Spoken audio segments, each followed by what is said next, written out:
पशुपालन एवं डेयरी मंत्री श्री गिरिराज सिंह को स्वागत भाषण के लिए आमंत्रित करता हूं। माननीय प्रधानमंत्री जी, आज का दिन केवल बिहार के लिए नहीं बल्कि पूरे देश के लिए सुखद दिन है। और आज वर्चुअल कार्यक्रम में मैं एक चीज बताना चाहता हूं इसके माध्यम से। कल 60 लाख से ऊपर लोगों ने अपने रजिस्ट्रेशन के लिए रजिस्टर्ड कराने के लिए दिया है और ये 1.25 करोड़ से ऊपर लोग इसको आज देखेंगे। ये मेरे लिए बड़ा ही सुखद है क्योंकि पहली बार इतने बड़े वर्चुअल कार्यक्रम में मुझे शिरकत करने का मौका मिला है। मंच पे आसीन माननीय राज्यपाल महोदय जी का भी स्वागत करता हूं। माननीय मुख्यमंत्री जी और माननीय उप मुख्यमंत्री जी बिहार, जिनके नेतृत्व में मुझे इस विभाग में भी उनके साथ काम करने का मौका मिला। माननीय गृह राज्य मंत्री जी नित्यानंद राय जी, मेरे मंत्रालय मेरे सहयोगी माननीय डॉक्टर संजीव बालियान जी, माननीय श्री प्रताप चंद्र सारंगी जी, कृषि राज्य मंत्री कैलाश चौधरी जी और साथ में सांसद जायसवाल जी, संजय जायसवाल जी और भारतीय जनता पार्टी के अध्यक्ष माननीय प्रेम कुमार जी, जो बिहार के कृषि पशुपालन और मत्स्य के मंत्री हैं, और साथ ही साथ बिहार विधानसभा के ओजस्वी स्पीकर माननीय विजय कुमार चौधरी जी तथा बिहार में विभिन्न स्थानों पर बिहार के मंत्री, बिहार के सांसद, बिहार के विधायक, बिहार के विधान परिषद, बिहार के सभी स्तर के जनप्रतिनिधि, किसान, पशुपालक, कृषि वैज्ञानिक, पशुपालक वैज्ञानिक, फिशरी के सभी साइंटिस्ट और साथ में हमारे ये कामधेनु आयोग के अध्यक्ष भी मेरे साथ हैं। और मैं इस अवसर पर पीएमओ के माननीय अमरजीत सिन्हा जी और साथ में इस विभाग के फिशरी के सचिव माननीय राजीव जी, अतुल चतुर्वेदी जी और सभी किसानों को मैं फिर से कोटिशः धन्यवाद देना चाहता हूं कि आज ये अवसर माननीय प्रधानमंत्री जी आपके नेतृत्व में ये केवल 20,000 करोड़ से ऊपर प्रधानमंत्री मत्स्य संपदा योजना का बिहार से लॉन्च ही नहीं हो रहा है बल्कि बिहार और देश के विकास में एक नए आयाम को लाने वाला ये कार्यक्रम है। मैं आप सबको एक चीज बताना चाहता हूं। जब मैं इस विभाग का मंत्री बना और मत्स्य संपदा योजना हुई तो मैंने अपने सचिव से कहा कि जरा मुझे बताएं कि आखिर आजादी के बाद से 2014 तक मछली का प्रोडक्शन केवल 10 मिलियन टन था, जो हमने 5 साल में 15 मिलियन टन पे गए। क्या सेंट्रल एलोकेशन से कितना पैसा गया? जान करके मुझे बड़ा आश्चर्य हुआ कि 1947 से लेकर 2014 तक मात्र 3,680 करोड़ हुआ, जबकि 6 साल में हम 26,000 करोड़ का आपके नेतृत्व में आपने इस विभाग को उन ऊंचाइयों पर ले जाने का काम किया। 47 से लेकर 14 तक 10 मिलियन और आपके कार्यकाल में 15 से 20 तक में 5 मिलियन, और आपने दिया है एक दिशा जिसमें हम 70 लाख टन यानी 7 मिलियन हम ले जाएंगे 5 साल में। ये मत्स्य संपदा केवल मछली का उत्पादन नहीं बढ़ाएगा, करोड़ों युवकों को, महिलाओं को रोजगार के अवसर, समुद्री में आपने सीवीड का जिससे सेल्फ हेल्प ग्रुप को रोजगार मिलेगा, और वहीं हमने ऑर्नामेंटल फिश जो नॉर्थ इंडिया में भी सेल्फ हेल्प ग्रुप से जुड़ करके ये दुनिया में $15 बिलियन से ज्यादा का मार्केट है, हमारा शेयर नगण्य है। इसलिए मैं मत्स्य संपदा योजना को एक परिवर्तन की योजना मानता हूं, किसानों के लिए, मछुआरों के लिए और मछली पालकों के लिए। फीड बनाने वाले आज आप मधेपुरा के नौजवानों ने फीड मिल खोला है, कभी बाहर से आता था। वही नहीं, मछली के क्षेत्र में प्रधानमंत्री जी लैब नहीं था कि मछली के स्वास्थ्य का 2 लैब को आपने बिहार में दिया। एक किशनगंज के फिशरी कॉलेज में, दूसरा दिया ढोली फिशरी कॉलेज जो सेंट्रल यूनिवर्सिटी राजपूषा में है। ये बताता है कि हम कैसे इसको एक्सपोर्ट को ले जाने का आपका ध्येय है। आपने वही नहीं किया बल्कि ब्रूड को भी जोड़ा। आपने कहा था मुझे कि इसे quality of seed, quality of feed और उसके डायग्नोस्टिक को आप, तो वो सारे के सारे आज सीतामढ़ी में ब्रूड बैंक का भी आज उद्घाटन है। यानी हम ब्रूड बैंक को भी ले रहे हैं, एक्वेटिक लैब को भी ले रहे हैं और वहीं फीड को भी ले रहे हैं।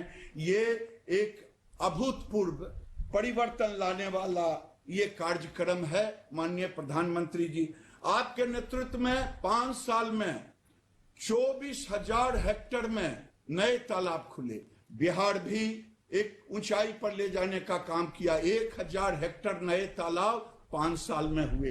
ये मेरे लिए सुखद है। वहीं प्रधानमंत्री जी, आपने किसानों को एक ऊंचाई पर ले जाने के लिए पशुपालक देश में 9 करोड़ से ऊपर हैं, जिसमें 5 करोड़ प्रधानमंत्री जी, 6 करोड़ जो पशुपालक खेतीहर पशुपालक हैं, 4 करोड़ से ऊपर पशुपालक ऐसे हैं जिनके पास जमीन नहीं है।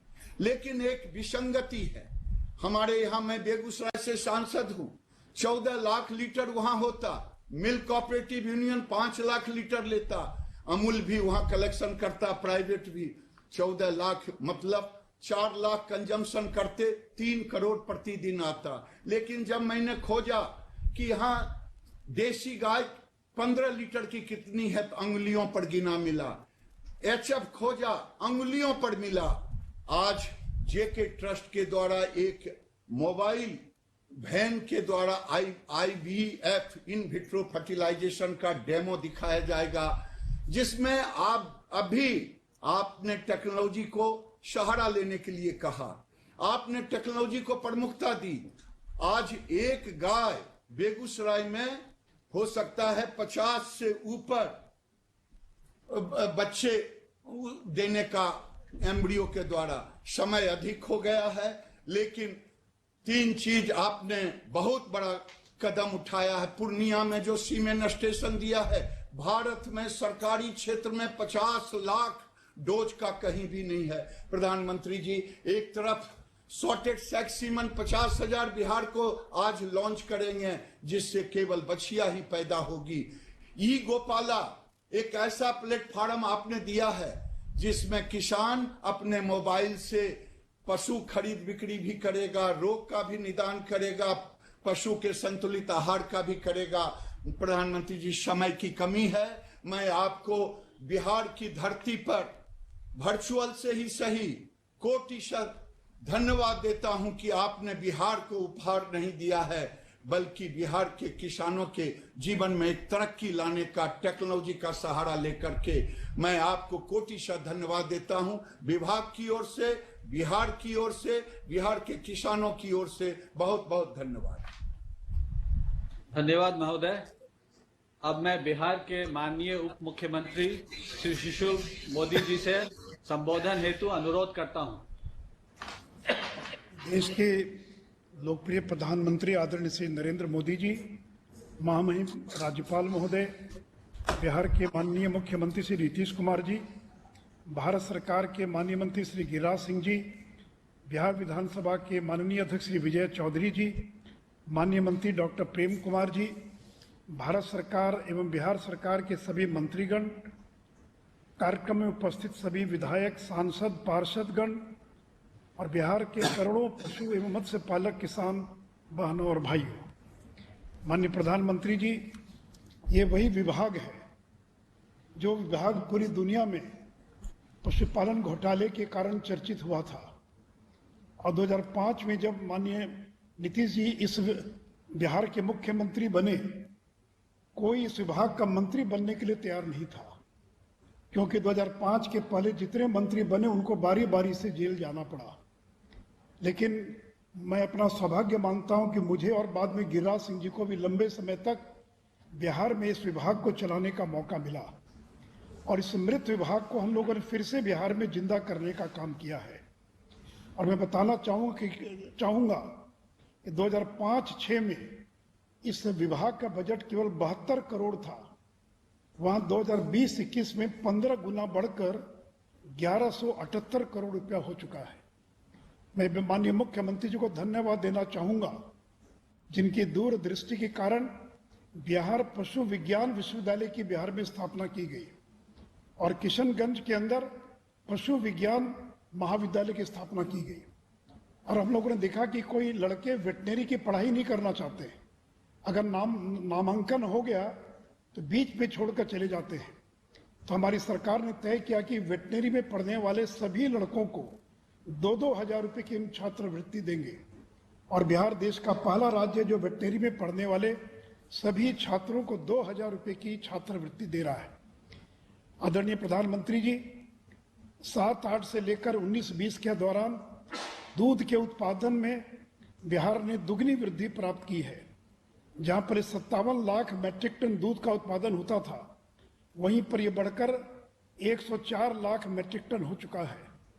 दूध के जो प्रोसेसिंग है, ये जहां 7-8 में 8,45,00,000 लीटर प्रतिदिन होता था, अब ये बढ़कर 33,55,000 लीटर प्रतिदिन हो चुका है। बिहार के लोग टीकाकरण नहीं जानते थे कि गाय और बैल को, पशु को टीका भी लगाया जाता है। तो जहां 6 करोड़ 64 लाख टीकाकरण 7-8 में हुआ था, वहां बढ़कर अब 16 करोड़ 98 लाख टीकाकरण जो है और हो चुका है।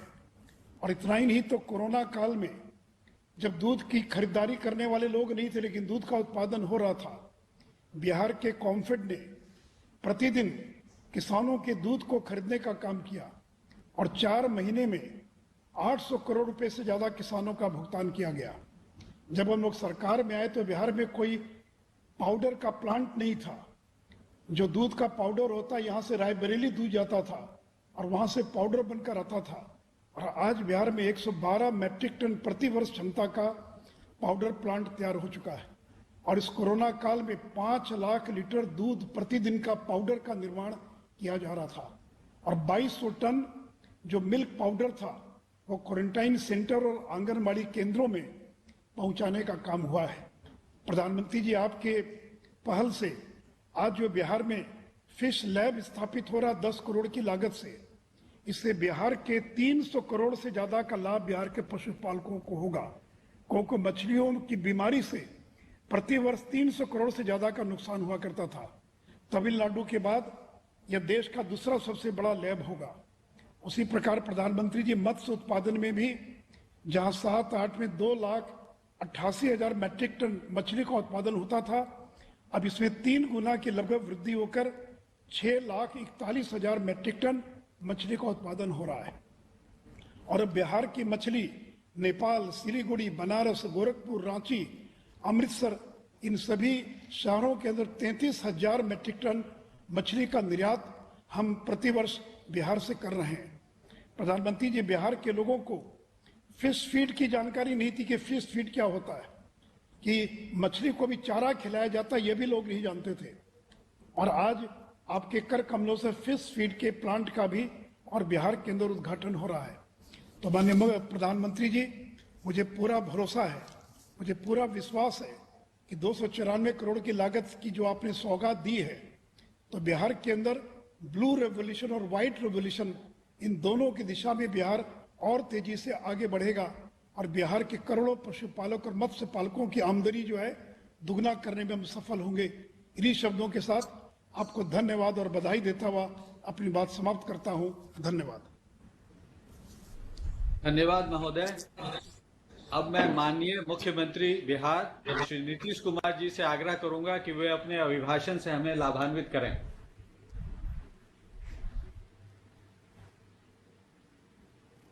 अभिनंदन करता हूं कि आज अनेक चीजों के उद्घाटन और शिलान्यास के लिए आपने वक्त दिया है और आज के इस कार्यक्रम में जो मत्स्य संपदा योजना का नेशनल लॉन्च किया जा रहा है, ये बड़ी खुशी की बात है। और इसके अलावा बिहार की कई योजनाओं का भी आपने उद्घाटन और शिलान्यास का समय दिया है, इसके लिए हृदय से आपको बहुत बहुत धन्यवाद देता हूं। और आज के इस कार्यक्रम में हमारे बिहार के महामहिम राज्यपाल उपस्थित हैं, हमारे माननीय उप मुख्यमंत्री जी उपस्थित हैं, बिहार विधानसभा के माननीय अध्यक्ष उपस्थित हैं। इसके अलावा केंद्र सरकार के पशु एवं मत्स्य पालन पशुपालन विभाग के माननीय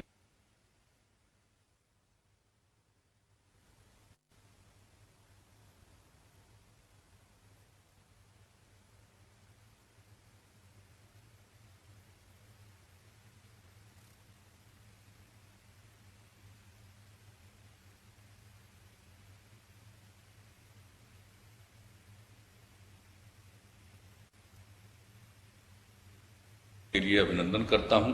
और आपने जो यहाँ कार्यक्रम किया अनेक योजनाओं का, जिसका जिक्र हमारे अभी माननीय मुख्यमंत्री जी ने भी किया, माननीय केंद्रीय मंत्री जी ने भी इसकी चर्चा की है। मैं उस बात को दोहराना नहीं चाहता हूं, क्योंकि हम सब लोग आपको सुनना चाहते हैं। और जो कुछ भी हुआ, मैं विशेष रूप से सबके लिए तो धन्यवाद देता ही हूँ, लेकिन ये जो पूर्णिया में मरंगा में सीमेंट स्टेशन का उद्घाटन किया जा रहा है, इसी का शिलान्यास 12 मई 2018 को हम लोगों ने किया था। और इतने कम समय में ये काम पूरा हो गया। जब हम लोग वहां पर गए थे शिलान्यास करने, तो एक बड़ी प्रसन्नता हो रही थी कि आखिरकार ये जो पूरा हो जाएगा और ये काम शुरू हो जाएगा, तो इसकी क्षमता होगी प्रतिवर्ष 50 लाख सीमेंट स्ट्रॉ कृत्रिम गर्भाधान के उपयोग हेतु इसका होगा। तो बिहार में तो ये पूरा सबको मिल ही जाएगा, लेकिन इसके बाद पूर्वोत्तर राज्यों में और अन्य राज्यों में भी इसकी सुविधा लोगों को मिलेगी। और ये जो काम हो रहा है, इसके लिए हम लोगों ने 80 एकड़ जमीन उपलब्ध कराया, और इसके लिए कार्यक्रम चलता रहे। तो उस पर कई पूर्ण क्षमता प्राप्त करने के लिए इसकी उच्च गुणवत्ता हेतु 59 पदों को स्वीकृत किया गया है। उसके संचालन के लिए राज्य सरकार ने अपनी तरफ से भी करीब 47 करोड़ रुपए का भी प्रावधान किया है। तो अब इतना अच्छा ये काम हो जाएगा आपके उद्घाटन के बाद सीमेंट स्टेशन का। और उसके बाद जो डॉक्टर राजेंद्र प्रसाद केंद्रीय कृषि विश्वविद्यालय, खुशी की बात है, ये तो हम लोगों का अपना बिहार का विश्वविद्यालय था, और बाद में इसको केंद्रीय कृषि विश्वविद्यालय के रूप में मंजूरी दी गई। तो उसमें जो पूसा में अधीन school of agri business management के भवन का उद्घाटन किया जा रहा है, जिसकी लागत राशि 11 करोड़ रुपए है। साथ ही यहाँ के छात्रों के लिए हॉस्टल, स्टेडियम एवं अंतर्राष्ट्रीय गेस्ट हाउस के निर्माण का भी शिलान्यास किया जा रहा है। इसकी कुल प्राकलित राशि 63 करोड़ रुपए का। तो एक सेंट्रल यूनिवर्सिटी के लिए भी काम हो रहा है। और दूसरा, यहाँ पर हम लोगों ने जिसकी चर्चा की गई, यहाँ पर पहली बार हम लोगों ने पशु विज्ञान विश्वविद्यालय की स्थापना की पटना में। एक जो ये कॉलेज था, एनिमल हस्बेंड्री कॉलेज था, हम लोगों ने इसको पशु विज्ञान विश्वविद्यालय के रूप में स्थापित इसको किया है। और इसके बाद यहाँ पर पटना में भ्रूण प्रत्यारोपण तकनीक प्रयोगशाला का उद्घाटन किया जा रहा है आपके द्वारा। और इससे राज्य में दूध उत्पादन में बढ़ोतरी होगी और किसानों की आय में वृद्धि होगी। इसके लिए भी बहुत धन्यवाद। और हम लोगों ने जो किशनगंज है, वहाँ पर यहाँ बिहार में हम लोगों ने कृषि महाविद्यालय की स्थापना की थी। बहुत अद्भुत वो कृषि महाविद्यालय की स्थापना की गई है। उसको कोई देखेगा तो उतना बड़ा एरिया इस देश के किसी भी एग्रीकल्चर कॉलेज को नहीं। जब हम लोगों ने उसमें एग्रीकल्चर कॉलेज स्थापित करने का नाम दिया, और जब इनका निधन हो गया कलाम साहब का, पूर्व राष्ट्रपति, तो हम लोगों ने उन्हीं के नाम पर इसका नामकरण भी कर दिया। और इसमें तो फिर मत्स्य के लिए भी हम लोगों ने कॉलेज की स्थापना कर दी है, और पशु के लिए भी हम लोग वहां पर कॉलेज की स्थापना करने का निर्णय ले चुके हैं। अब वहां पर जो आप लोगों ने इतना अच्छा काम कर दिया, अब तो जो फिशरीज कॉलेज में जो वही डॉक्टर कलाम कृषि महाविद्यालय का अंग है, तो प्रधानमंत्री मत्स्य संपदा योजना के तहत मछली के रोग की जांच और इसके नियंत्रण के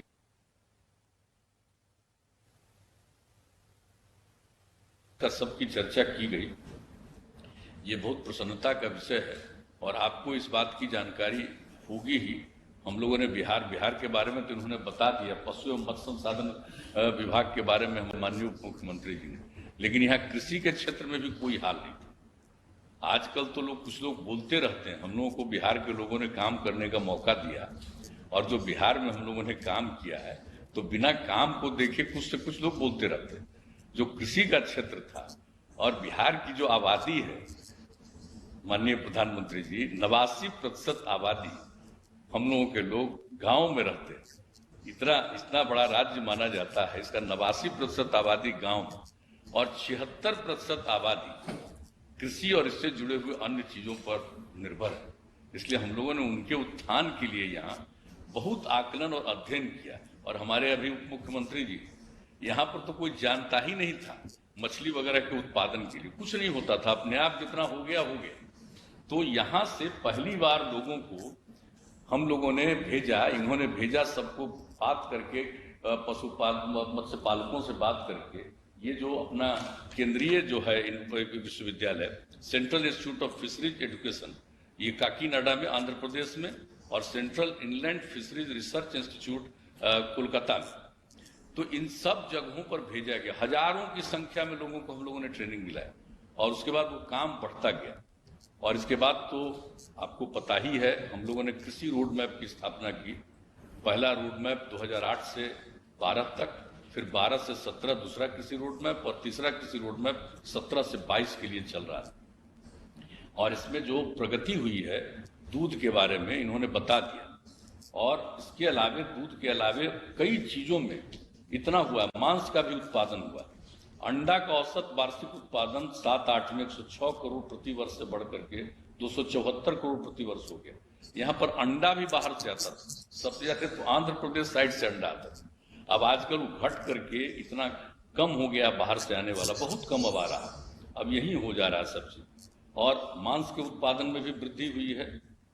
1.8 लाख मीट्रिक टन था, जो बढ़कर के 3.83 लाख मीट्रिक टन हो गया है। मछली के उत्पादन के लिए उन्होंने बता दिया है कि इतना मछली का उत्पादन बढ़ गया है। अब मात्र 65,000 मीट्रिक टन मछली अब बाहर से आता है, बाकी समूचा सब कुछ यहाँ पर काम शुरू हो गया है। तो इसलिए एक एक चीज के लिए जो हम लोगों ने यहाँ पर जानकारी दी कि भेजा गया, और किस तरह से हम लोगों ने यूनिवर्सिटीज वगैरह की स्थापना की, और इसके अलावे कॉलेजेस की और स्थापना की। और उन्होंने बता दिया कि जब हम लोग देखते थे कि एग्रीकल्चर से और ये पशुपालन से लोग चले जाते थे, स्टूडेंट बहुत रहते नहीं थे, तब हम लोगों ने पहली बार तय किया, और हर स्टूडेंट को, हर छात्र 2,000 रुपया प्रति माह और 6,000 रुपया हम लोग देते हैं उन लोगों को किताब वगैरह खरीदने के। तो उसके बाद से सब सारे स्टूडेंट रहने लगे। तो ये किस तरह से काम हुआ है, और हम लोगों की तरफ से जो कुछ भी हो रहा है वो तो काम हम लोग करने की कोशिश कर ही रहे। एक जो सबसे अच्छी बात है यहाँ के लिए, जो आप लोगों ने योजना शुरुआत की है, उसको और वृद्धि मिलेगी। अपने बिहार में चौर एरिया है, उत्तर बिहार में करीब करीब 9 लाख हेक्टेयर का चौर एरिया है, जिसमें मुश्किल से 1 महीना पानी खत्म होता है, लेकिन बाकी समय पानी रहता है, खेती नहीं हो पाता है। अभी हम लोगों ने सब जगह देख करके अंत में निर्णय करा दिया, और राज्य सरकार से भी योजना शुरू कर दी है कि भाई जो चौर किसके एरिया में है, जो भी पूरे एरिया में ही चौर है, तो जिसका भी है उसको हम लोग अब प्रेरित कर रहे हैं कि एक हिस्सा उसको और गड्ढा करके बना दीजिए आप तालाब, और उसी को निकाल करके मिट्टी को दूसरी तरफ भर दीजिए ताकि वो खेत हो जाए। और हम खुद भी देखने गए छपरा जिले में, और जो इतना अच्छा से काम लोगों ने शुरू किया है, और राज्य सरकार ने भी एक योजना बना करके उसमें लोगों को मदद देने का, और राज्य सरकार की तरफ से कर रहे हैं कि एक तरफ लोग मत्स्य पालन करेंगे और दूसरी तरफ उसी में खेती लोग जो करेंगे तो बहुत अच्छे ढंग से उसमें और चीज खेती, फल का, फूल का, इन सब चीजों की खेती हो जाएगी। तो जो कुछ भी एक और चीज खास बात है यहाँ पर बहुत ज्यादा, ये जिसको नीलगाय लोग कहता है, नीलगाय तो है नहीं, है गुड़परास। ये है गुड़परास, गाय से उसका कोई रिश्ता नहीं। उसकी इतनी बढ़ती चली जा रही है आबादी, और वो इतना किसानों को नष्ट कर, खेतों को नष्ट करता है, उसको नुकसान पहुंचाता है। लेकिन उसी का आकलन किया गया, जो सबसे पहले हम लोगों का यही पटना जिले में कुछ लोगों ने किया, लेकिन अब मोटे तौर पर उसमें भी हमने देखा कि जो हमारा चौर इलाका है वहां पर अब कुछ किसानों को भी हमने देखा, और लोगों को हम लोग अब प्रेरित कर रहे हैं। ये जो फुलपरास है उससे फसल क्षति जो होती है उसको बचाने के लिए अब ये लोग कर रहे हैं कि चौर क्षेत्र में अब लेमन ग्रास और खस और लेमन ग्रास ये दोनों के नजदीक जा नहीं पाता है, वो दूर से ही भाग जाता है। तो हम लोग लोगों को प्रेरित कर रहे हैं। तो इस तरह से अगर जो चौर वाले इलाके में होगा तो एक तरफ पानी एक तरफ रहेगा सब दिन, उसमें लोग करेंगे मत्स्य करेंगे, लोगों की आमदनी बहुत बढ़ने वाली। तो आपकी जब योजनाएं आ गई और आपने जिस तरह से मदद करने का निश्चय कर दिया है, ये मत्स्य संपदा योजना ये मामूली चीज नहीं है। अब ये मत्स्य संपदा योजना हो गई तो इसका तो लाभ लोगों को देश भर में मिलेगा, हमारे यहाँ के लोग भी लाभ लेंगे और अन्य प्रकार की योजनाओं की। और हमने तो आपको कह देते हैं, अभी हमको लगता है कि गिरिराज जी थोड़ा भूल रहे थे, इनको याद हो जाना चाहिए कि हम लोगों ने उसी समय से कहना शुरू किया है, नीचे मछली ऊपर बिजली, यानी मछली का भी उत्पादन उस पर सौर ऊर्जा का भी। तो कहते कहते अंत में अब एक जगह लोग प्रयोग के तौर पर शुरू किया है कि नीचे मछली और ऊपर से सौर ऊर्जा का भी इंतजाम करेगा। तो ये सब काम हम लोग कर रहे हैं, लेकिन कर रहे हैं राज्य के अंतर्गत। लेकिन अब आपकी तरफ से जो योजनाओं की सहायता मिली उससे हमारे बहुत सारे किसान हैं, कई योजनाओं का उनको लाभ मिलेगा, उनकी और आमदनी बढ़ेगी। और कुछ योजना जो आप लोगों की तरफ से लागू की गई है, इसका मैं समझता हूं कि पशुपालन के क्षेत्र में, इन क्षेत्रों में बहुत ज्यादा लाभ मिलेगा। और इसलिए इस योजना के आयोजन के लिए मैं आपको पुनः आपका अभिनंदन करता हूं और आपको मैं इतना ही आश्वस्त करता हूं कि बिहार के लोगों को खुशी हो। जो हमने कह दिया कि हम लोगों के अभी भी 76% लोग इन्हीं चीजों पर, अब इसके लिए जो काम किया जाएगा तो उनको इतनी खुशी हो। सब चीज अंदरूनी और गांव में लोगों को इसका बहुत एहसास होता है और उनको इस बात को लेकर के बड़ी प्रसन्नता होती है।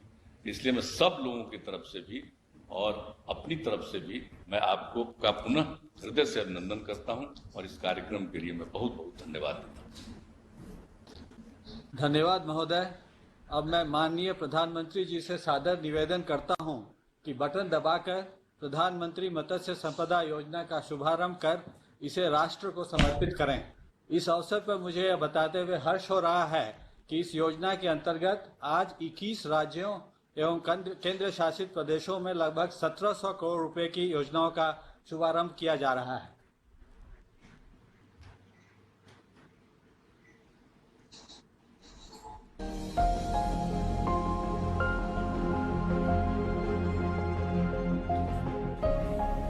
भारत में मत्स्य क्षेत्र में मुनाफे की संभावना बहुत ज्यादा है। भारत की पेनिनसुलर कोस्टलाइन 8,118 किलोमीटर तक लंबी है। प्रधानमंत्री नरेंद्र मोदी की दूरदृष्टि के कारण नीली क्रांति के रूप में फिशरी सेक्टर में सराहनीय तेजी आई है। प्रधानमंत्री श्री नरेंद्र मोदी जी के नेतृत्व में आत्मनिर्भर भारत का संकल्प देश की आर्थिक समृद्धि में महत्वपूर्ण योगदान देगा। इसी दिशा में प्रधानमंत्री मत्स्य संपदा योजना के अंतर्गत 20,050 करोड़ के निवेश की परिकल्पना की गई है। मछली पालन क्षेत्र में ये आजादी के बाद से अब तक का सबसे बड़ा इन्वेस्टमेंट है। प्रधानमंत्री मत्स्य संपदा योजना के जरिए मछली उद्योग में पैदावार बढ़ाने के लिए नई टेक्नोलॉजी और नए तरीकों से प्रोडक्टिविटी को बढ़ाया जा रहा है। इसमें जमीन और पानी के जरियों का भरपूर इस्तेमाल किया जा रहा है। प्रधानमंत्री मत्स्य संपदा योजना के तहत लागू की गई योजनाओं का लक्ष्य है आने वाले समय में मछली उत्पादन को 150 लाख टन को बढ़ाकर 220 लाख टन तक ले जाने का, जिससे 55 लाख से भी ज्यादा लोगों को रोजगार के अवसर पैदा हो सकेंगे। मत्स्य पालन निर्यात को बढ़ाकर 1 लाख करोड़ रुपए तक पहुंचाना है ताकि मत्स्य पालन की आय को दुगना किया जा सके। प्रधानमंत्री मत्स्य संपदा योजना के अंतर्गत मछुआरों को ब्रूड बैंक्स के लिए बढ़िया सीड और फीड भी दिया जा रहा है और नई तकनीक जैसे RAS, बायोफ्लॉक सिस्टम को भी लोगों तक पहुंचाया जा रहा है, जिसके कारण पैदावार तेजी से बढ़ पा रही है। प्रधानमंत्री मत्स्य संपदा योजना में मछली किसानों और इस कारोबार से जुड़े लोगों की सुरक्षा पे भी ध्यान दिया जा रहा है। जिसके तहत उनको लाइफ इंश्योरेंस और फिश वेसल इंश्योरेंस दिया जाएगा। भारत में ऑर्नामेंटल फिशरीज के साथ सीवीड कल्टीवेशन भी महिलाओं को बड़ा रोजगार प्रदान करता है। सीवीड की बढ़ती मांग को देखते हुए प्रधानमंत्री मत्स्य संपदा योजना के अंतर्गत के नई तकनीकों से मछुआरों की जान और माल दोनों की बचत के साथ उत्पादन में भारी बढ़ोतरी होने की संभावनाएं भी बढ़ेंगी और एक आत्मनिर्भर भारत का सपना भी साकार हो पाएगा। धन्यवाद महोदय। अब माननीय प्रधानमंत्री जी से सविनय अनुरोध है कि बटन दबाकर doctor Rajendra Prasad central agriculture university Pusa Samastipur के परिसर में school of agri business and rural management के नवनिर्मित भवन का उद्घाटन एवं बॉयज हॉस्टल, स्टेडियम और इंटरनेशनल गेस्ट हाउस का शिलान्यास करें।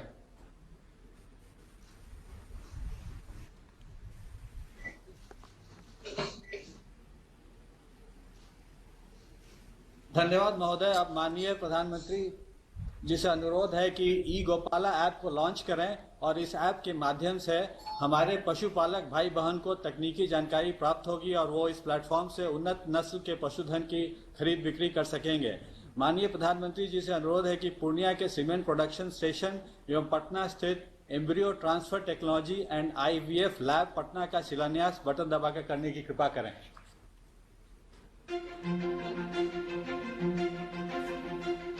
ई गोपाला ऐप माननीय प्रधानमंत्री श्री नरेंद्र मोदी के नेतृत्व में लॉन्च की जाने वाली ई गोपाला ऐप का उद्देश्य एक व्यापक पशु सूचना प्रणाली के साथ सेक्टर को डिजिटल बनाना है। यह ऐप गूगल प्ले स्टोर से डाउनलोड की जा सकती है। अपने रजिस्टर्ड नंबर से लॉगिन करने पर आपको 6 विकल्पों और सुविधाओं की होम स्क्रीन दिखेगी।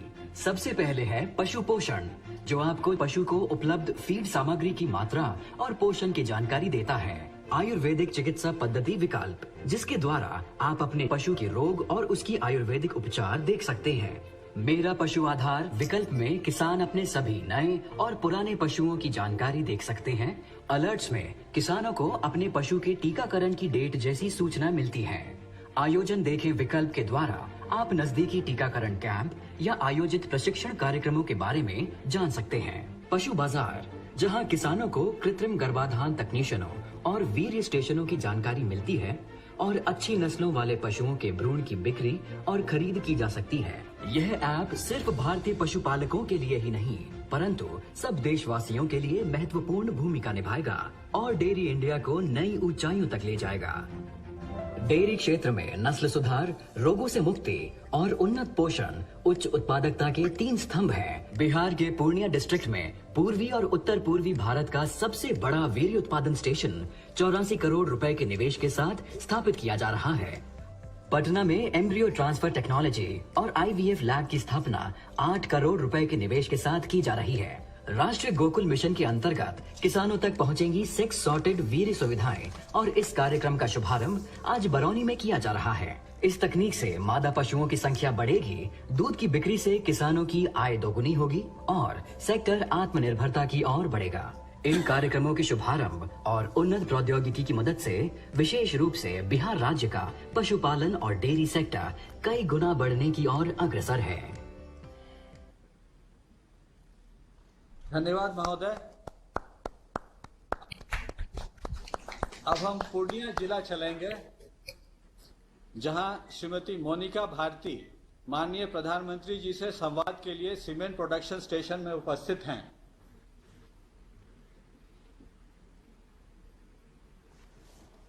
मोनिका जी नमस्ते। माननीय प्रधानमंत्री जी, मेरी ओर से आपको प्यार भरा प्रणाम। मैं मोनिका भारती हांसदा, ग्राम अलीनगर दूध उत्पादक सहयोग समिति, पंचायत सतकुदरिया, जिला पूर्णिया से आई हूँ और मैं कोसी डेयरी प्रोजेक्ट से जुड़ी हुई हूँ। मोनिका जी, आपके घर में कौन कौन है? मेरे घर में मेरे हस्बैंड है, मेरे 2 बच्चे हैं, मेरे भैया भाभी हैं, उनके 3 बच्चे हैं, दादी है और सास ससुर हैं। बड़ा विशाल परिवार है। Yes sir. पशुपालन के अलावा और भी कोई काम करती हैं या फिर इससे ही गुजारा चल जाता है? अभी तो सर इससे ही गुजारा चल जाता है, मतलब ग्रेजुएट किए हैं लेकिन अभी कोई रोजगार नहीं मिला है, तो अभी पशुपालक से ही और कृषि है, मतलब किसान हैं, क्या खेती कर रहे हैं किस विषय में ग्रेजुएशन किया? हिस्ट्री में। अच्छा, कहाँ पर किए? मनिहारी कॉलेज से किया सर। अच्छा, अभी आपके पास कितनी गाय हैं? 2 गाय हैं। अच्छा, और कितने दूध की बिक्री दिन भर में हो जाती है? प्रतिदिन 10 लीटर। 10 लीटर? अच्छा, जी। आप पहले से ही सहकारी समिति से जुड़ी थी या फिर कहीं और दूध बेचती थी? इससे आपको कोई नहीं लाभ सर, हुआ क्या पहले- ये नई व्यवस्था से? पहले से ही जुड़े हुए हैं। अच्छा, यानी जब से आपके पास गाय है या जब से आप ससुराल आई, ये काम पहले से ही चल रहा था? ससुराल आने से पहले यहाँ पर कुछ काम नहीं था।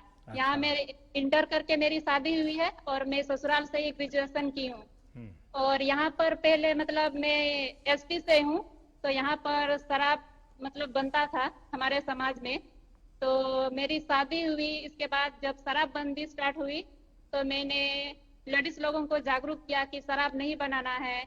मैंने स्वयं सहायता समूह को भी प्रेरित किया कि उसमें 10 रुपया सप्ताह जमा करना है, उससे भी हमें लाभ हो सकता है।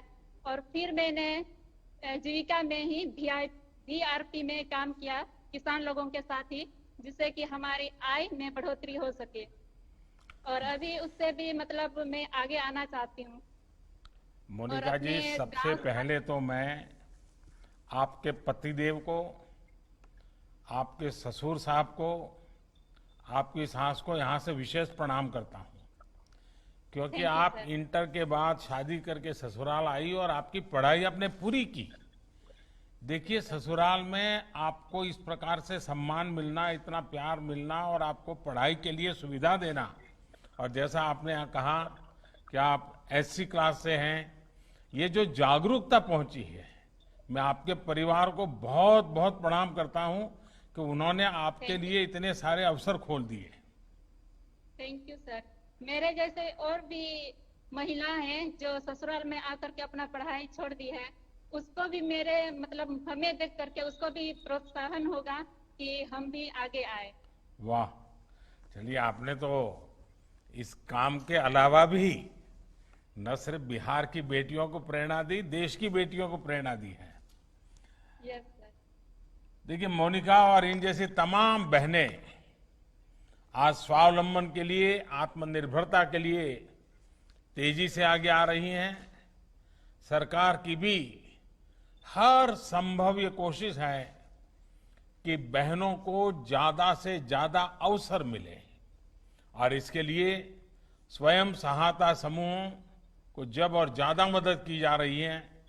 मुझे विश्वास है कि पशुपालन में तो वैसे भी परंपरागत रूप से ही हमारे यहाँ पशुपालन का काम हमारी माताओं बहनों ने ही संभाला है, लेकिन अगर उनको आधुनिक तकनीक का उनको सहारा मिल जाए, उनको ज्ञान भी मिल जाए और व्यवस्था भी मिल जाए, और पशुओं की अच्छी नस्लें अगर मिलना शुरू हो जाए, उनके स्वास्थ्य की जांच भी आसानी से संभव हो जाए, और जिसकी दिशा में बिहार सरकार भी काफी प्रयास कर रही है, गिरिराज जी के नेतृत्व में भारत सरकार भी अनेक नए नए प्रकल्प चला रही है।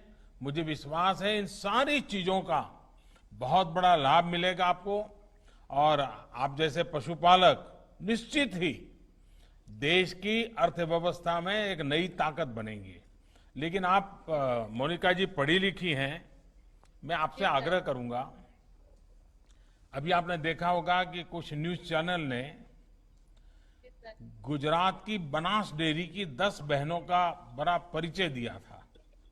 वो गांव की किसान बहनें थी, कोई ज्यादा पढ़ी लिखी तो नहीं थी, लेकिन वो 1-1 करोड़ रुपयों का दूध का कारोबार करती है। यानी अपने आप में सिर्फ पशुपालन और दूध का काम, अगर आप वेबसाइट पर जाओगी बनास डेयरी की या अमूल डेयरी की या साबर डेयरी की, तो आपको ऐसी कई बहनों ने कैसे पराक्रम किए हैं, आपको बहुत सारी जानकारियां मिलेगी। तो मैं जरूर, मोनिका जी, आपने जैसे पढ़ाई में रुचि ली है, अब आप वैज्ञानिक तरीके से पशुपालन के इस काम को आगे बढ़ाइए। आपने जो ग्रेजुएशन किया है, इसलिए और नया कुछ खोजने में समय बर्बाद मत कीजिए।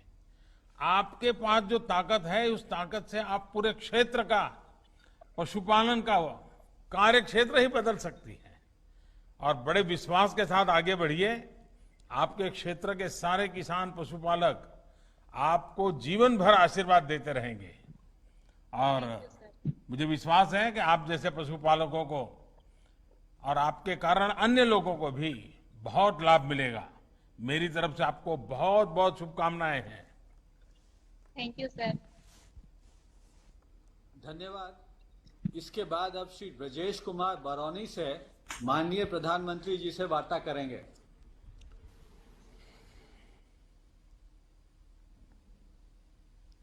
हेलो, माननीय प्रधानमंत्री को मेरा सादर प्रणाम। मैं ब्रजेश कुमार, ग्राम कोड़े, थाना गढ़पुरा, जिला बेगूसराय, जो दूध संघ बरौनी के अधीनस्थ आदर्श किसान दुग्ध उत्पादक सहयोग समिति का एक सदस्य किसान हूं।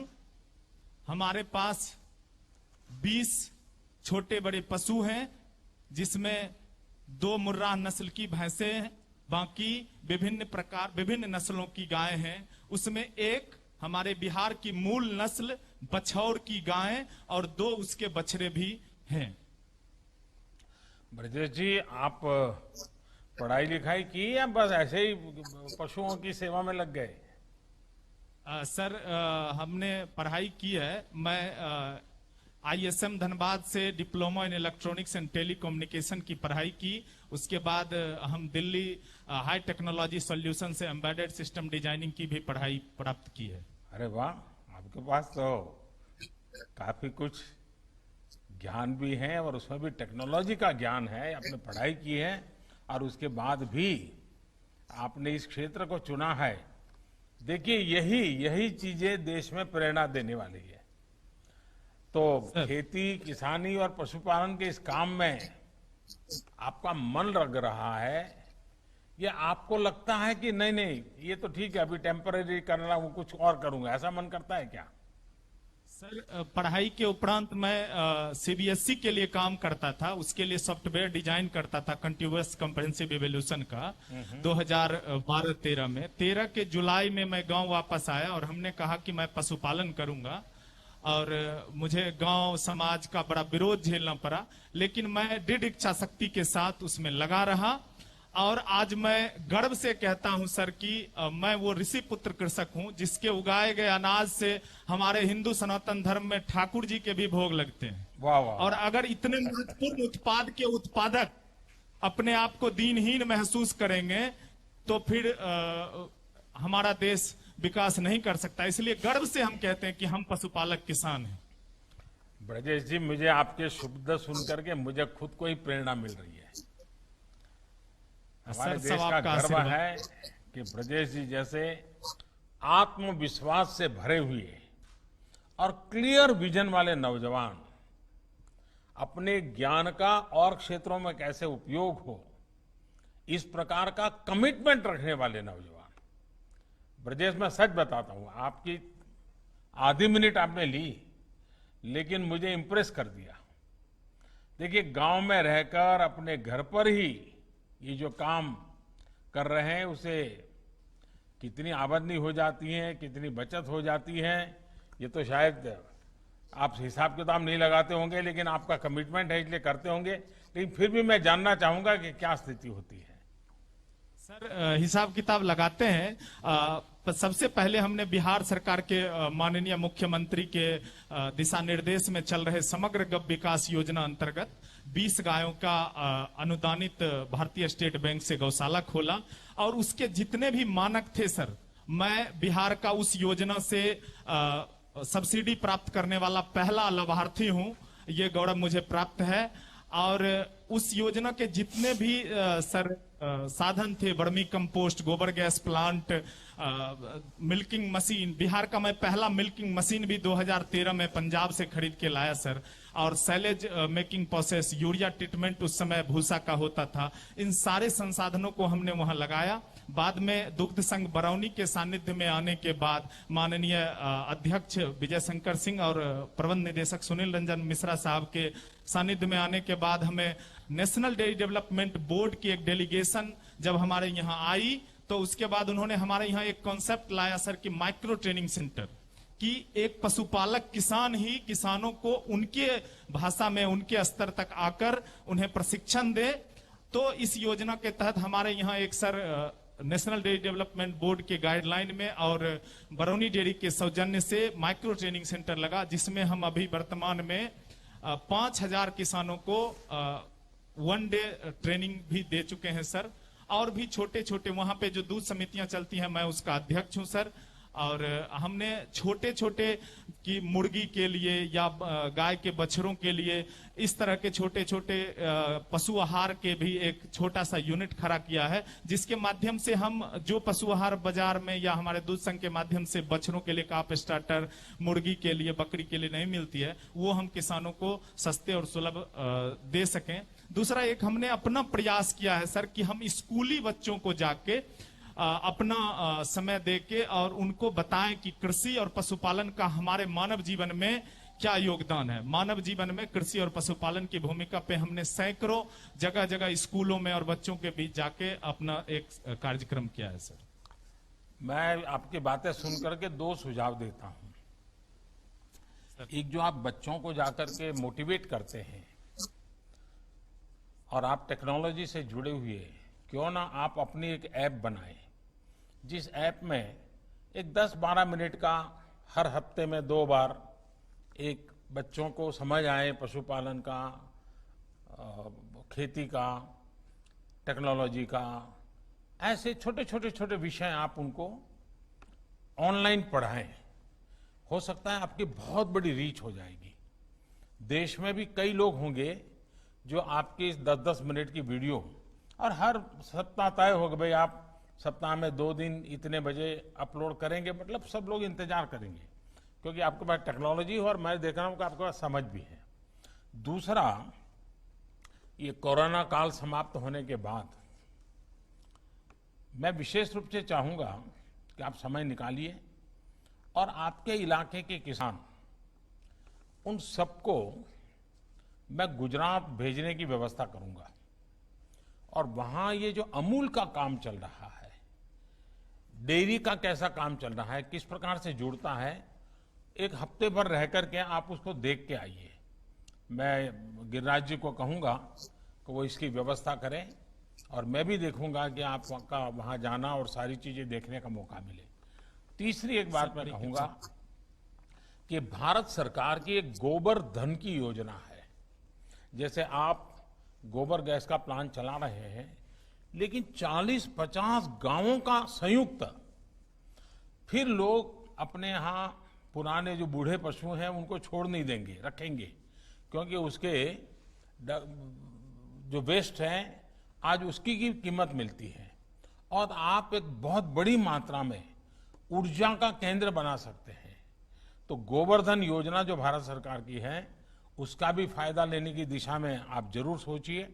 मैं गिरिराज जी को बताऊंगा कि वो आपके संपर्क में रह करके, क्योंकि आपने बड़ा रिवॉल्यूशनरी कदम उठाए हैं और एक दीर्घ दृष्टि के साथ कदम उठाया, ऐसा मैं अनुभव कर रहा हूं।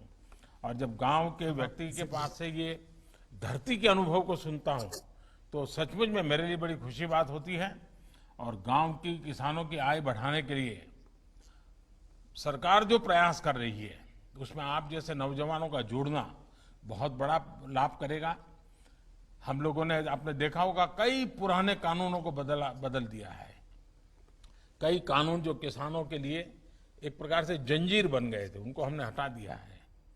आपको या आपके गांव के किसानों को इसकी जानकारी मिलती रहे, इसके लिए लगातार प्रयास करना चाहिए। मैं फिर एक बार आपको बहुत बहुत बधाई देता हूं और पूरे गांव के लोगों को जिस प्रकार से आपने जोड़ा है, अगल बगल के गांव को जोड़ा है और आधुनिकता, टेक्नोलॉजी इस दिशा में जोड़ा है, देश के पढ़े लिखे नौजवानों के लिए आपका ये प्रयास बहुत ही प्रेरक है। मेरी तरफ से आपको बहुत बहुत शुभकामनाएं हैं। धन्यवाद। अब मधेपुरा के प्रधानमंत्री मत्स्य संपदा योजना के लाभार्थी श्री ज्योति मंडल जी की बारी है, जिनका फिश फीड मिल का उद्घाटन माननीय प्रधानमंत्री जी द्वारा किया गया है।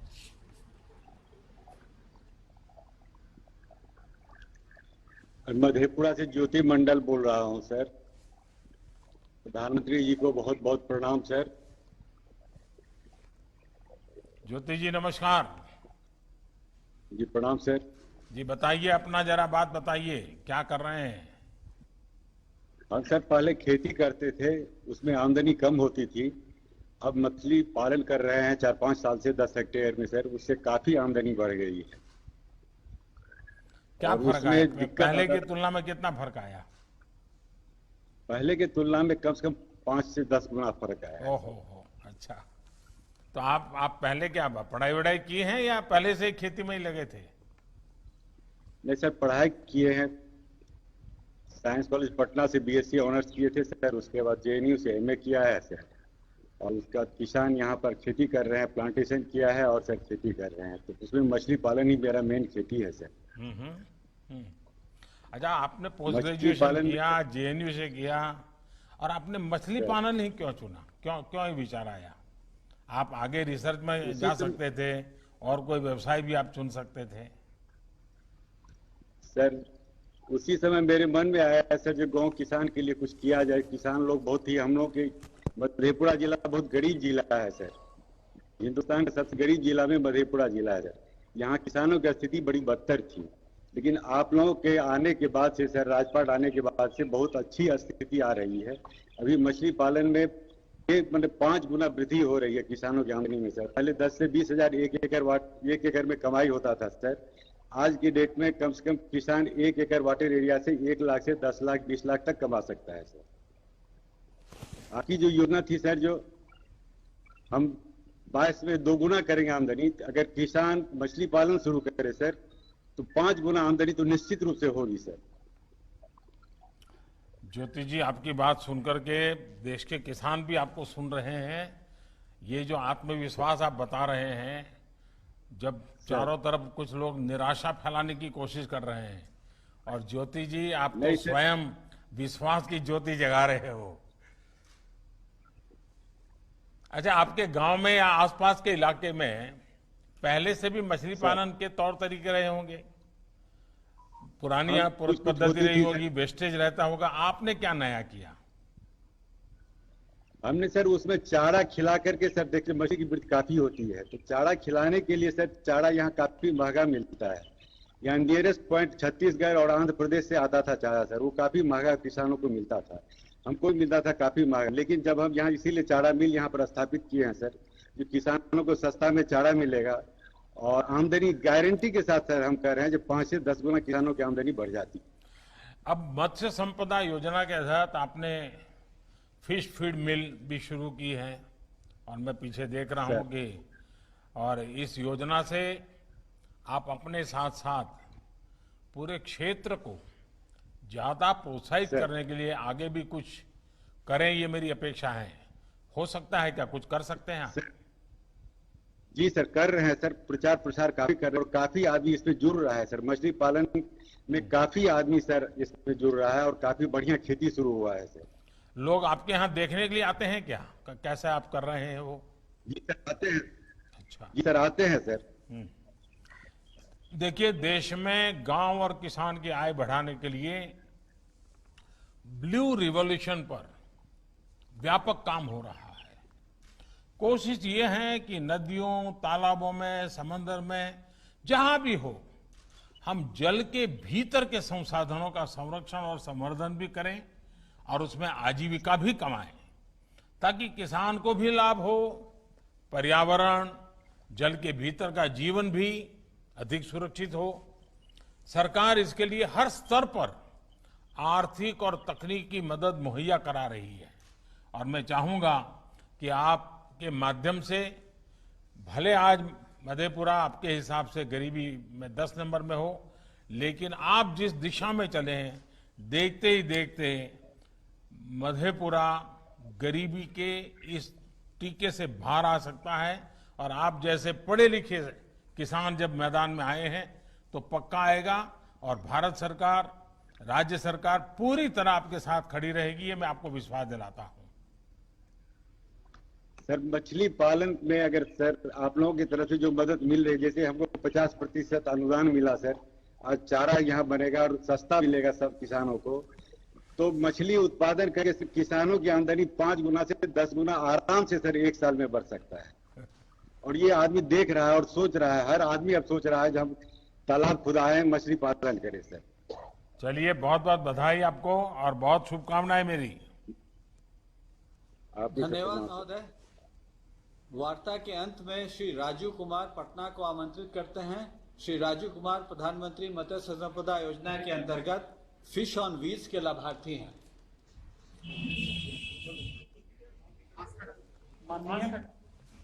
माननीय प्रधानमंत्री महोदय जी, आपको सादर प्रणाम करता हूं।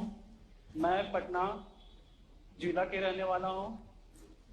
मैं पहले कृषि का कार्य करते थे, अब मैं 4-5 वर्षों से मछली पाल रहे हैं। माइक नजदीक ले जाइए। हाँ, ठीक ठीक, मुझे सुनाई दे रहा है, मुझे सुनाई दे रहा है।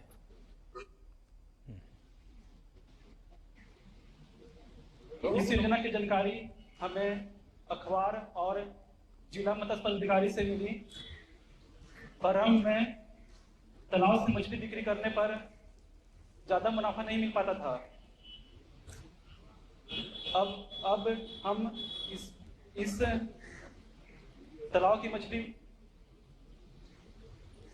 बेचने पर ज्यादा मुनाफा मिलेगा, इससे हमारी आमदनी बढ़ जाएगी। राजू जी, आप पहले से ही मछली से जुड़ा काम करते थे, कुछ और करते थे, फिर इसमें आए, क्या हुआ? पहले हम सब स्टडी कर रहे थे। 3-4-5 सालों से मछली पालन की जानकारी मिली और हम इसमें लिंक हुए हैं। नहीं, पहले जो खेती का काम करते थे उसमें और इस काम में आपके जीवन में और आपकी आर्थिक व्यवस्था में क्या फर्क आया, कैसे बदलाव आया? पहले हम कृषि से ज्यादा मुनाफा नहीं कर पाते थे, फिर इस मछली पालन में करने से जानकारी मिला और इससे 4-5 गुना मुनाफा मिला।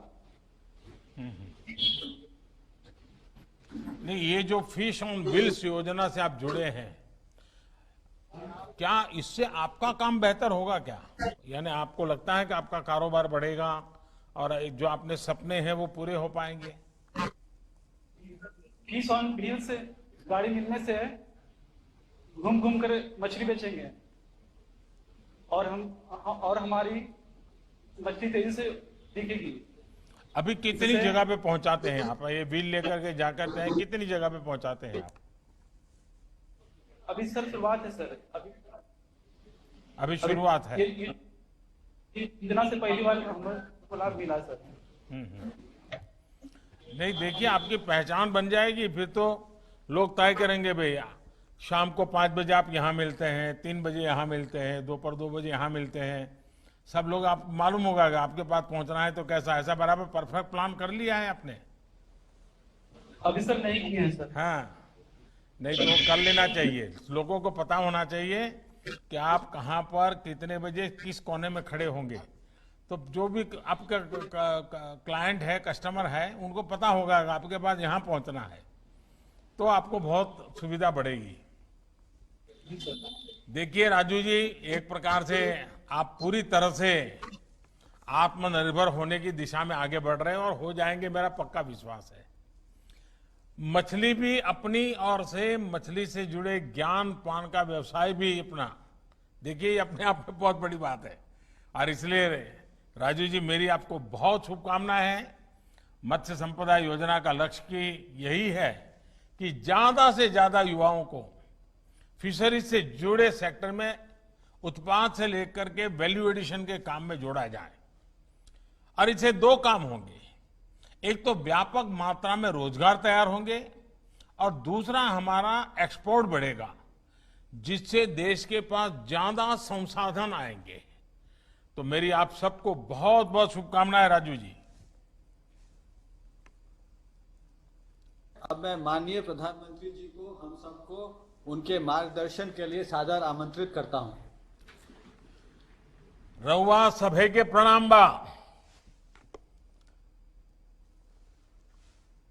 देशवा खातिर, बिहार खातिर, गांव के जिंदगी के आसान बनावे खातिर और व्यवस्था मजबूत करे खातिर मछली उत्पादन, डेयरी, पशुपालन और कृषि क्षेत्र में पढ़ाई और रिसर्च से जुड़ले सैकड़न करोड़ रुपया के योजना के शिलान्यास और लोकार्पण भइल है। एकरा खातिर सौसे बिहार के भाई बहन लोगन के अनघा बधाई देतनी। बिहार के गवर्नर फागू चौहान जी, मुख्यमंत्री श्रीमान नीतीश कुमार जी, केंद्रीय मंत्रिपरिषद के मेरे साथी श्रीमान गिरिराज जी, कैलाश चौधरी जी, प्रताप चंद्र सारंगी जी, संजीव बालियान जी, बिहार के उप मुख्यमंत्री भाई सुशील जी, बिहार विधानसभा के अध्यक्ष श्रीमान विजय चौधरी जी, राज्य मंत्रिमंडल के अन्य सदस्यगण, सांसदगण, विधायकगण और मेरे प्रिय साथियों, आज जितनी भी ये योजनाएं शुरू हुई हैं, उनके पीछे की सोच ही यही है कि हमारे गांव 21वीं सदी के भारत, आत्मनिर्भर भारत की ताकत बने, ऊर्जा बने। कोशिश ये है कि अब इस सदी में ब्लू रिवॉल्यूशन यानी मछली पालन से जुड़े काम, व्हाइट रिवॉल्यूशन यानी डेयरी से जुड़े काम, स्वीट रिवॉल्यूशन यानी शहद उत्पादन से जुड़े काम हमारे गांवों को और समृद्ध और सशक्त करें। प्रधानमंत्री मत्स्य संपदा योजना इसी लक्ष्य को ध्यान में रखकर बनाई गई है। आज देश के 21 राज्यों में इस योजना का शुभारंभ हो रहा है। अगले 4-5 वर्षों में इस पर 20,000 करोड़ रुपए से ज्यादा खर्च किए जाएंगे। इसमें से आज 1700 करोड़ रुपए का काम शुरू हो रहा है। इसी के तहत ही बिहार के पटना, पूर्णिया, सीतामढ़ी, मधेपुरा, किशनगंज और समस्तीपुर में अनेक सुविधाओं का लोकार्पण और शिलान्यास किया गया है। इससे मछली उत्पादकों को नया इंफ्रास्ट्रक्चर मिलेगा, आधुनिक उपकरण मिलेंगे, नया मार्केट भी मिलेगा।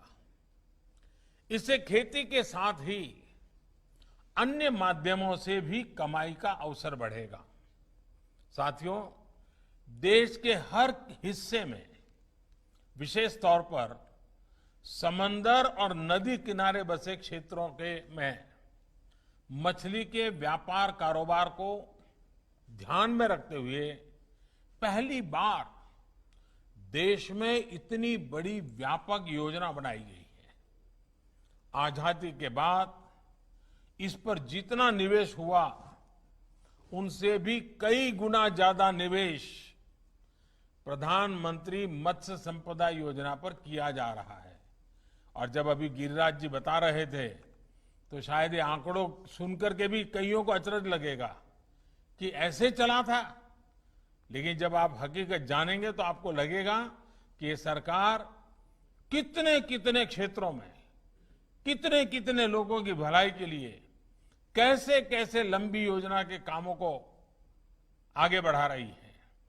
देश में मछली से जुड़े व्यापार कारोबार को देखने के लिए अब अलग से मंत्रालय भी बनाया गया है।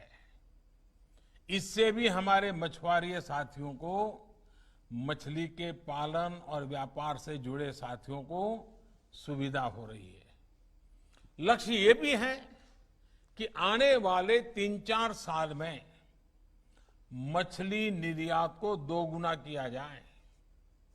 इससे सिर्फ फिशरीज सेक्टर में ही रोजगार के लाखों नए अवसर पैदा होंगे। अभी जिन साथियों से मैं बात कर रहा था, उनसे संवाद के बाद तो मेरा विश्वास और ज्यादा बढ़ गया है।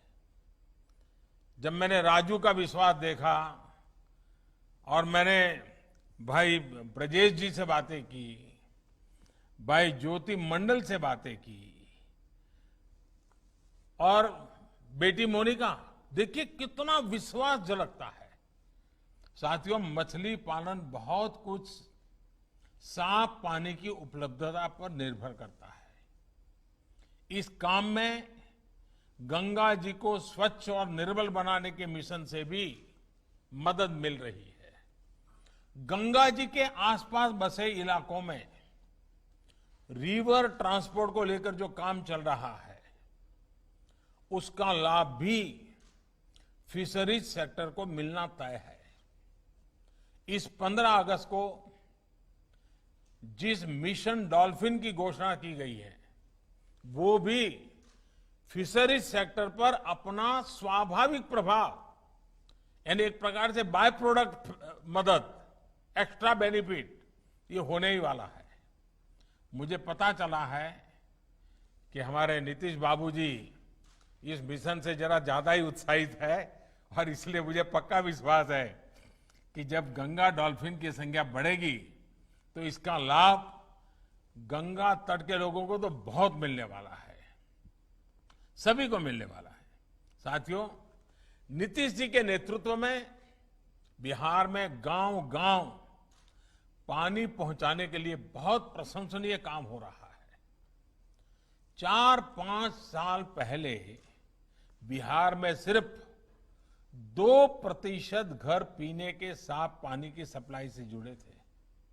आज ये आंकड़ा बढ़कर 70% से अधिक हो गया है। इस दौरान करीब 1.5 करोड़ घरों को पानी की सप्लाई से जोड़ा गया है। नीतीश जी के इस अभियान को अब जल जीवन मिशन से नई ताकत मिली है। मुझे जानकारी दी गई है कि कोरोना के इस समय में भी बिहार में करीब 60 लाख घरों को नल से जल मिलना सुनिश्चित किया गया है। ये वाकई बहुत बड़ी उपलब्धि है। ये इस बात का भी उदाहरण है कि इस संकट काल में जब देश में लगभग सब कुछ थम गया था, तब भी हमारे गांवों में किस तरह एक आत्मविश्वास के साथ काम चलता रहा। ये हमारे गांवों की ही ताकत है कि कोरोना के बावजूद अनाज हो, फल हो, सब्जियां हो, दूध हो, जो भी आवश्यक चीजें थी, मंडियों तक, डेयरियों तक बिना किसी कभी तकलीफ के बिना वो आता ही रहा, लोगों तक पहुंचता ही रहा। साथियों, इस दौरान अन्न उत्पादन हो, फल उत्पादन हो, दूध का उत्पादन हो, हर प्रकार से बम्पर पैदावार हुई है। यही नहीं, सरकारों ने, डेयरी उद्योग ने भी इस मुश्किल परिस्थिति के बावजूद रिकॉर्ड खरीद भी की है। पीएम किसान सम्मान निधि से भी देश के 10 करोड़ से ज्यादा किसानों के बैंक खातों में सीधा पैसा पहुंचाया गया है। इसमें करीब करीब 75 लाख किसान हमारे बिहार के भी हैं। साथियों, जब से ये योजना शुरू हुई है, तब से अब तक करीब 6,000 करोड़ रुपए बिहार के किसानों के बैंक खातों में जमा हो चुके हैं। ऐसे ही अनेक प्रयासों के कारण गांव पर इस वैश्विक महामारी का प्रभाव हम कम से कम रखने में सफल हुए हैं। ये काम इसलिए भी प्रशंसनीय है क्योंकि बिहार कोरोना के साथ साथ बाढ़ की विभीषिका का भी बहादुरी से सामना कर रहा है। साथियों, कोरोना के साथ साथ भारी बरसात और बाढ़ के कारण बिहार समेत आसपास के क्षेत्रों में जो स्थिति बनी है उससे हम सभी भली भांति परिचित है। राज्य सरकार और केंद्र सरकार दोनों का प्रयास है कि राहत के कामों को तेज गति से पूरा किया जाए। इस बात पर बहुत जोर दिया जा रहा है कि मुफ्त राशन की योजना और प्रधानमंत्री गरीब कल्याण रोजगार अभियान, इसका लाभ बिहार के हर जरूरतमंद साथी तक पहुंचे। बाहर से गांव जो लौटे हुए हमारे श्रमिक परिवार हैं, उन तक पहुंचे। इसलिए ही मुफ्त राशन की योजना को जून के बाद, वैसे वो जून महीने में पूरा होना था, लेकिन जून के बाद दीपावली और छठ पूजा तक उसको बढ़ा दिया गया है। साथियों, कोरोना संकट के कारण शहरों से लौटे जो श्रमिक साथी हैं, उनमें से अनेक साथी पशुपालन की तरफ बढ़ रहे हैं। केंद्र सरकार और बिहार सरकार की अनेक योजनाओं से उनको प्रोत्साहन भी मिल रहा है। मैं ऐसे साथियों को कहूंगा कि आज जो कदम आप उठा रहे हैं उसका भविष्य उज्जवल है। मेरे शब्द लिख करके रखिए। आप जो कर रहे हैं इसका भविष्य उज्जवल है। सरकार का ये निरंतर प्रयास है कि देश के डेयरी सेक्टर का विस्तार हो, नए प्रोडक्ट्स बने, नए इनोवेशंस हो, जिससे किसान को, पशुपालकों को ज्यादा आय मिले। इसके साथ इस बात पर भी फोकस किया जा रहा है कि देश में ही उत्तम नस्ल के पशु तैयार हों, उनके स्वास्थ्य की बेहतर व्यवस्था हो और उनका खान पान स्वच्छ हो, पोषक हो।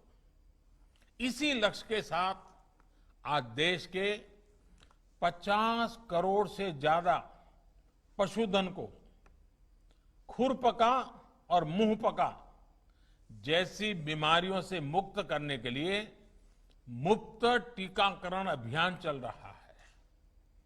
पशुओं को बेहतर चारे के लिए भी अलग अलग योजनाओं के तहत प्रावधान किए गए हैं। देश में बेहतर देसी नस्लों के विकास के लिए मिशन गोकुल चल रहा है। 1 वर्ष पहले ही देशव्यापी कृत्रिम गर्भाधान कार्यक्रम शुरू किया गया था, जिसका एक चरण आज पूरा हो चुका है। साथियों, बिहार अब उत्तम देसी नस्लों के विकास को लेकर देश का एक प्रमुख सेंटर बन रहा है। राष्ट्रीय गोकुल मिशन के तहत आज पूर्णिया, पटना, बरौनी में जो आधुनिक सुविधाएं बनी हैं, उससे डेयरी सेक्टर में बिहार की स्थिति और मजबूत होने वाली है।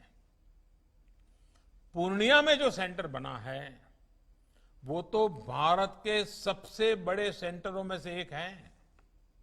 इससे सिर्फ बिहार ही नहीं, पूर्वी भारत के बड़े हिस्से को बहुत लाभ होने वाला है। इस केंद्र से बछौर और रेड पूर्णिया जैसी बिहार की देशी नस्लों के विकास और संरक्षण को भी और ज्यादा बढ़ावा मिलेगा। साथियों, एगो गाय सामान्यतः 1 साल में 1 बच्चा देवेली, लेकिन आईवीएफ तकनीक से एक गाय की मदद से 1 साल में अनेकों बच्चा प्रयोगशाला में हो रहल बा। हमार लक्ष्य ई तकनीक के गांव गांव तक पहुंचावे के बा। साथियों, पशुओं की अच्छी नस्ल के साथ ही उनकी देखरेख और उसको लेकर सही वैज्ञानिक जानकारी भी उतनी ही जरूरी होती है। इसके लिए भी बीते सालों से निरंतर टेक्नोलॉजी का उपयोग किया जा रहा है। इसी कड़ी में आज ई गोपाला ऐप शुरू किया गया है। ई गोपाला ऐप एक ऐसा ऑनलाइन डिजिटल माध्यम होगा जिससे पशुपालकों को उन्नत पशुधन को चुनने में आसानी होगी, उनको बिचौलियों से मुक्ति मिलेगी। ये ऐप पशुपालकों को उत्पादकता से लेकर उसके स्वास्थ्य और आहार से जुड़ी तमाम जानकारियां देगा। हमारे किसान को ये पता चल पाएगा कि उनके पशु को कब क्या जरूरत है और अगर वो बीमार है तो उसके लिए सस्ता इलाज कहां उपलब्ध है। यही नहीं, ये ऐप पशु आधार से भी जोड़ा जा रहा है। जब ये काम पूरा हो जाएगा तो ई गोपाला ऐप में पशु आधार नंबर डालने से उस पशु से जुड़ी सारी जानकारी आसानी से मिल जाएगी। इससे पशुपालकों को जानवर खरीदने बेचने में भी उतनी ही आसानी होगी। साथियों, कृषि हो, पशुपालन हो, मछली पालन हो, इन सब का विकास और तेजी से हो, इसके लिए वैज्ञानिक तौर तरीकों को अपनाना और गांव में आधुनिक इंफ्रास्ट्रक्चर बनाना बहुत ही आवश्यक है। बिहार तो वैसे भी कृषि से जुड़ी पढ़ाई और रिसर्च का अहम सेंटर रहा है। दिल्ली में यहां हम लोग पूसा सुनते रहते हैं। बहुत ही कम लोगों को पता है कि असली पूसा दिल्ली में नहीं बल्कि बिहार के समस्तीपुर में है, और यहां वाला तो एक तरह से उसका जुड़वा भाई है। साथियों, गुलामी के कालखंड में ही समस्तीपुर के पूसा में राष्ट्रीय स्तर का एग्रीकल्चर रिसर्च सेंटर खुला था। आजादी के बाद डॉक्टर राजेंद्र प्रसाद और जननायक कर्पूरी ठाकुर जैसे विजनरी नेताओं ने इस परंपरा को आगे बढ़ाया। इन्हीं के प्रयासों से प्रेरणा लेते हुए साल 2016 में डॉक्टर राजेंद्र प्रसाद कृषि विश्वविद्यालय को केंद्रीय विश्वविद्यालय के रूप में मान्यता दी गई। इसके बाद इस यूनिवर्सिटी में और उसके तहत चलने वाले कॉलेजों में कोर्सेज का भी और सुविधाओं का भी व्यापक विस्तार किया गया है। चाहे मोतिहारी में एग्रीकल्चर और फॉरेस्ट्री का नया कॉलेज हो, पूसा में school of agri business and rural management हो, बिहार में कृषि विज्ञान और कृषि प्रबंधन की पढ़ाई के लिए शिक्षा व्यवस्थाओं को और मजबूत किया जा रहा है। इसी काम को और आगे बढ़ाते हुए school of agri business and rural management की नई बिल्डिंग का उद्घाटन हुआ है। साथ ही नए हॉस्टल, स्टेडियम और गेस्ट हाउस का भी आज शिलान्यास किया गया है। साथियों, कृषि क्षेत्र की आधुनिक जरूरतों को देखते हुए पिछले 5-6 वर्षों से देश में एक बड़ा अभियान जारी है। 6 साल पहले जहां देश में सिर्फ एक केंद्रीय कृषि विश्वविद्यालय था, वहीं आज देश में 3 सेंट्रल एग्रीकल्चर यूनिवर्सिटीज हैं। यहां बिहार में जो बाढ़ हर साल आती है, उससे खेती किसानी को कैसे बचाया जाए, इसके लिए महात्मा गांधी रिसर्च सेंटर भी बनाया गया है। ऐसे ही मोतीपुर में मछली से जुड़ा regional research and training centre, Motihari में पशुपालन से जुड़ा कृषि और डेयरी विकास केंद्र, ऐसे अनेक संस्थान कृषि को विज्ञान और तकनीक से जोड़ने के लिए शुरू किए गए हैं। साथियों, अब भारत उस स्थिति की तरफ बढ़ रहा है जब गांव के पास ही ऐसे क्लस्टर बनेंगे जहां फूड प्रोसेसिंग से जुड़े उद्योग भी लगेंगे और पास ही उससे जुड़े रिसर्च सेंटर भी होंगे। यानी एक तरह से हम कह सकते हैं, जय किसान, जय विज्ञान और जय अनुसंधान। इन तीनों की ताकत जब एकजुट होकर काम करेगी तब देश के ग्रामीण जीवन में बहुत बड़े बदलाव होने तय हैं। बिहार में तो इसके लिए बहुत संभावनाएं हैं। यहां के फल, चाहे वो लीची हो, जर्दालू आम हो, आंवला हो, मखाना हो या फिर मधुबनी पेंटिंग्स हो, ऐसे अनेक प्रोडक्ट बिहार के जिले जिले में हैं। हर एक जिले की अपनी पहचान है। हमें इन लोकल प्रोडक्ट्स के लिए और ज्यादा वोकल होना है। हम लोकल के लिए जितना वोकल होंगे उतना ही बिहार आत्मनिर्भर बनेगा, उतना ही देश आत्मनिर्भर बनेगा। साथियों, मुझे खुशी है कि बिहार के युवा, विशेष तौर पर हमारी बहनें, पहले से ही इसमें सराहनीय योगदान दे रही है। श्रीविधि धान की खेती हो, लीज पर जमीन लेकर सब्जी उगाना हो, अजोला सहित दूसरी जैविक खादों का उपयोग हो, कृषि मशीनरी से जुड़ा हायरिंग सेंटर हो, बिहार की स्त्री शक्ति भी आत्मनिर्भर भारत अभियान को ताकत देने में आज आगे है। पूर्णिया जिले में मक्का के व्यापार से जुड़ा अरण्यक एफपीओ और कोसी क्षेत्र में महिला डेयरी किसानों की कौशिकी मिल्क प्रोड्यूसर कंपनी, ऐसे अनेक समूह प्रशंसनीय काम कर रहे हैं, प्रेरक काम कर रहे हैं। अब तो हमारे ऐसे उत्साही युवाओं के लिए, बहनों के लिए केंद्र सरकार ने विशेष फंड भी बनाया है। 1 लाख करोड़ रुपए के इस इंफ्रास्ट्रक्चर फंड से ऐसे एफपीओ, कृषि उत्पादक संघों को, सहकारी समूहों को गांव में भंडारण, कोल्ड स्टोरेज और दूसरी सुविधाएं बनाने के लिए आर्थिक मदद आसानी से मिल पाएगी। इतना ही नहीं, हमारी बहनों के जो स्वयं सहायता समूह हैं, उनको भी अब बहुत मदद दी जा रही है। आज बिहार में स्थिति ये है कि वर्ष 2013-14 की तुलना में अब स्वयं सहायता समूहों को मिलने वाले ऋण में 32 गुना की वृद्धि हुई है।